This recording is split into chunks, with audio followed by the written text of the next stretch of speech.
Imagine facing death, the haunting bird mask of a plague doctor as your last sight. Chilling, isn't it?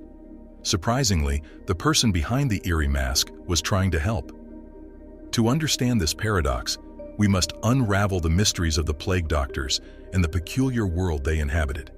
Picture the plague doctor's uniform, not just clothes, but a statement of survival.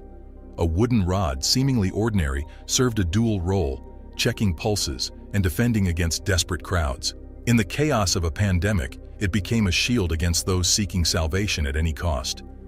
The journey of the plague began with the plague of Justinian in 561, escalating with the Black Death in the 1300s, claiming a third of Europe. Oddly, the iconic plague doctor's outfit didn't appear until the 17th century. What if it had emerged earlier?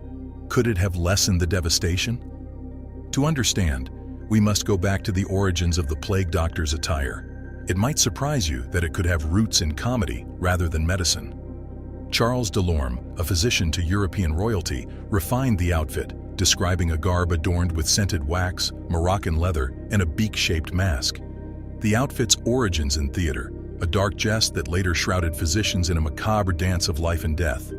Most iconic is, of course, the plague doctor's mask, a surreal beak filled with perfumes, exotic substances, and a concoction called theriac, with over 55 herbs.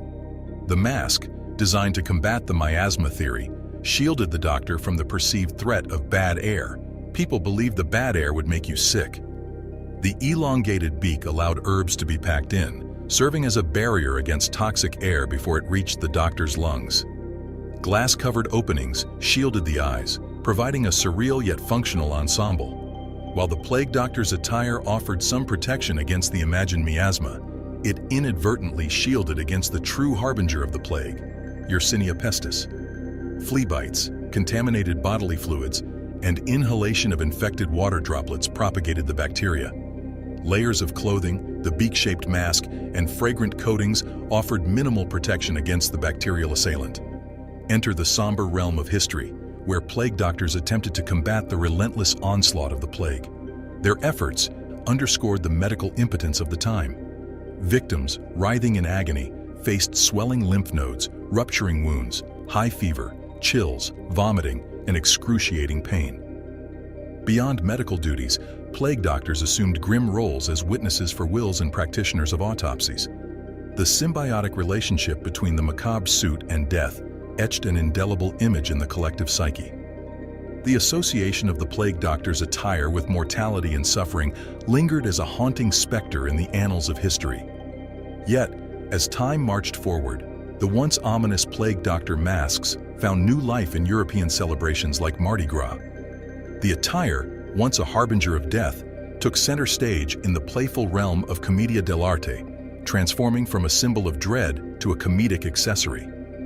What lessons can we glean from the haunting legacy of the plague doctors and their enigmatic suits? In the crucible of a pandemic, heeding the counsel of medical professionals and scientists emerges as the true shield against contagion. As we reflect on the haunting dance between the plague doctors and the Black Death, the once feared bird masks and potpourri might be supplanted by surgical masks and antibiotics in the contemporary battle against infectious diseases. The legacy of the plague doctors, an unwitting intersection of comedy and tragedy, serves as a stark reminder that the true protectors lie not in theatrics, but in the relentless pursuit of scientific knowledge. If you enjoyed this video and want to learn more about the world around us, then don't forget to like this video and hit that subscribe button. Until next time, and stay curious.